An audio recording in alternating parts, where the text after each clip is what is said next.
Hey everybody, welcome back to another video. Hope you guys been enjoying the content on the channel as of late. Excuse me, I'm just kind of moving the wires around, just trying to get everything all situated here. Um, this one, this topic for today, we're just going to keep it pretty casual today, just because I just kind of had this thought today, because I saw the Furiosa trailer, the next film in the Mad Max series, following up from Fury Road. George Miller's back, and a bunch of other stuff. Um, I want to talk about the visual representation of Furiosa and how it's pretty different from Fury Road, and in my opinion, turn for the worst. Because one of the key things about the original Fury Road was that practicality was the dominant factor in the movie. Now, obviously, there are VFX that surround the film. Obviously, it's just, in this modern era, you have to have some level of VFX. It's not like we're back in the 60s and 70s where practicality was like the only thing that was available. Um, you had to get down and dirty, and that sort of thing is just not present anymore. Unfortunately, when it comes to action in general, there's always some level of CGI. Sometimes it's noticeable, and then other times it's not. I miss that era where movies were just all practical. Stuff just happened on camera, and there was no CGI or any of this and that. Sometimes, in some cases, no wires or anything. It just happened on camera the way it did. Like a film, for example, The Good and the Bad, the Ugly, one of the most famous, if not the most famous, Western of all time. Um, there's so much practicality in that movie, especially when what's his face escapes the slavery when he jumps off the train and then he has to like get that chain off. That whole scene is practical. And he literally had to put his hand right near the train tracks, almost got his hand sliced off, and from what I read, the angle was very specific. If he were to move or make a sudden change in his like angle or anything like that, his hand might have come clean off. So um, it's stuff like that that does not exist today.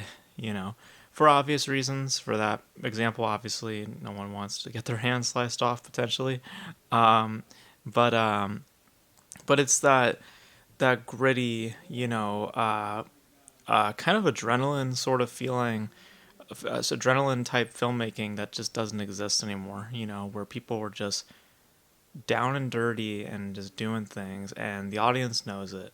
You know, with nowadays, there's such a disguise with everything. CGI, can make a film look a certain way, and in other ways make it so blatant as to what type of presentation they're going for. In the case of Fury Road, I mean, there is CGI in there, but it's subtle, and it's background material for the most part because those vehicles they are getting demolished, they are getting smashed on camera for real, um, and that's what made it so fun and all, just awesome. It's just a really fun experience watching Fury Road. It's simple, but very effective, and a lot of it has to come down to that practical element that's being pushed to the forefront. So now we're here with Furiosa, and watching the trailer, there's one shot in particular that really, um, I gotta be honest, like just kind of kind of deflated my excitement for it a little bit because I was curious about it. I mean, coming off of Fury Road and seeing that they're trying to with the same director and everything like that, obviously my interest was there a little bit. Um, but beyond the fact, I mean, it plays pretty typical. It seems like a very typical type of narrative flow. Um, I there's one shot where there's cars, right, and it looks practical. They're on the desert, and then the camera flips over, and I swear that it's a digital, switch. It's as if they filmed just that portion of the cars driving, and then they made a digital flip, and then they flipped to the other side, and that's when you see all of this VFX, clearly VFX, in the forefront. And just in general with like certain things, like there's a point where a car flies off and it's clearly not a real car flying off, it's CGI. Um, and that sort of thing really, really just kind of took away from, what I think stuff like Mad Max is known for. It's not known for big crazy CGI stuff. It's primarily known for its practicality, or at least the dominance of sort of thing. Um, and to me, I think that it's kind of a fading art form in many ways, practicality, because of how reliant filmmakers are becoming towards CGI, or how studios are making it a point to use CGI. Because practicality compared to CGI in this age, there's an argument to be made that CGI is cheaper, but I can also see the other side of things where practicality is cheaper. It all depends on, I think, how you handle your production at the end of the day. How much of a budget you have to play with and all that sort of stuff. Um, I think personally that if you're looking for a grand, big, cinematic, like you're watching the big screen and you're wanting to see a big action scene and really impact, practicality has always been the way to go for me. CG, CGI, especially nowadays, it just doesn't deliver that same impact as practicality does, and that's why Fury Road really worked because practicality is the main component that people are seeing in that movie. There is CGI, obviously. I'll show a few screenshots throughout the video of like showing you some of the VFX of Mad Max Fury Road.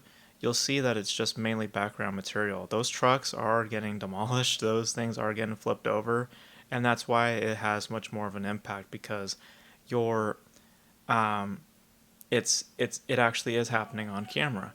Where with Furiosa, it's the uncanny valley, where you look at this and you're just like, no, this doesn't feel real. This in my head just doesn't register that it's real, you know, and thus the impact is not there. So, and it feels like a lot of the times that's what movies are built on, is on that uncanny valley, and not in that grounded like nature. Um, as was something like Mad Max Fury Road. And of course, like other films, like Indiana Jones, all about practicality. And then you go to like Dial of Destiny, all about the CGI. So um, it's an art form that is just slowly fading, especially with introducing new VFX technology like that big screen that they use in Mandalorian. People use that shit a lot now. Um, we're gonna be in a very different place come 15, 20 years from now, where practical, on location sort of thing might not really be all that necessary. And that's unfortunate. I value that, just I don't know what the term would be, but I guess just natural filmmaking.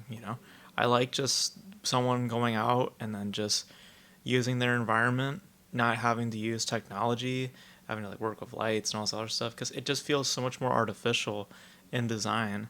Whereas when you're out in the environment, that's so much more authentic because you can't mess with the sun, you can't mess with the trees, you can't mess with that. I mean, you can filter stuff here and there in post production, but you can't mess with the natural environment because it's just the natural environment, and that's why it resonates much more. But um, but yeah, I wanted to talk about that just because I just saw that trailer and I was just like, man, there's a lot of CGI in there, and it really deflated my interest for the movie, to be honest, because that was what the selling point for Fury Road, and that's what really got me involved in Fury Road, was that notice in practicality. With this, it just clearly is more interested in being something mainstream and something more generic.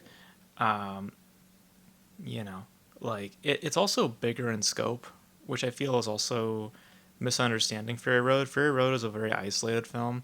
I mean, yeah, there was a lot of action sequences going on, but it was a very isolated story.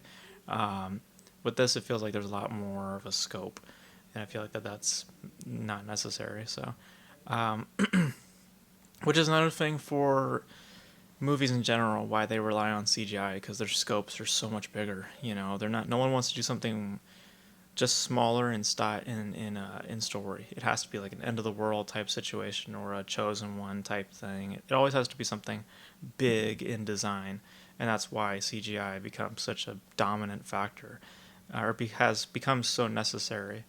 Um, you know, um, so yeah, man, I want practicality, man. I want like that's why I gravitate towards the indies now more days, just because they just they get down and dirty, man, and they're keeping that spirit alive, that true spirit of like filmmaking alive, in my opinion, because the true spirit of filmmaking is getting down and doing it.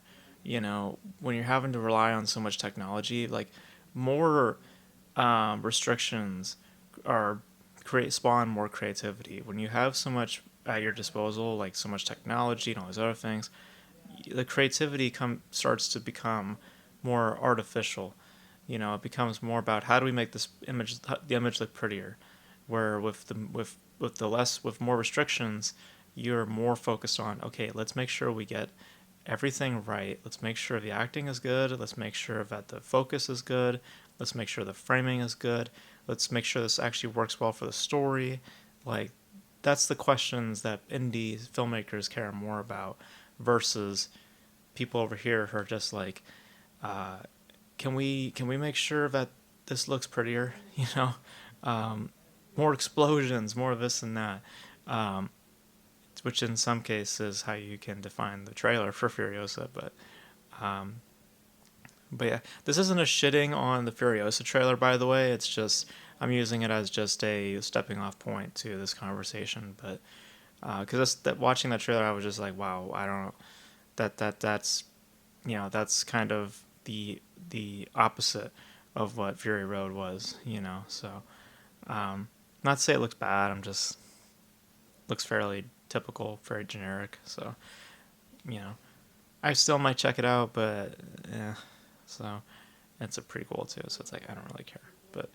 Um, but yeah, guys. What do you guys think about practical elements? The art of it. Do you guys think that it's dying? I certainly think so, especially in mainstream media and mainstream just culture in general. With like these big budget movies, they just that it does not exist. Um, I think that's just purely based on the stories that they're building. Um, but I feel like there's room for practicality, especially in the bigger blockbuster tentpole type stuff. Um, but you guys, let me know your thoughts in the comment section below. And it's not a. I think it's not a contest. I'm not saying practicality should be should be the dominant factor in CGI. It should just go away. No, both are required. But it's about what is taking the priority. I think that practical elements should be given more of a priority because of the just the nature of it. It is literally happening on camera, and you have less of an uncanny valley than having to polish CGI and hope that you buy into it. So with the authentic nature, the authentic, just having something literally be blown up or destroyed literally on camera, you don't have to worry about that uncanny valley because the viewer can see that it's literally happening, versus with CGI where they're having to mentally have to go, okay, okay, okay, okay, or most times in my head it goes, okay, okay, no. So, but let me know your thoughts about, just practicality and just CGI in general and just the utilization of it as of late. Just let me know all your thoughts in the comment section below. And that's going to be it from me, guys. Thank you guys for tuning in. And until then, I will catch you guys in the next video. Bye.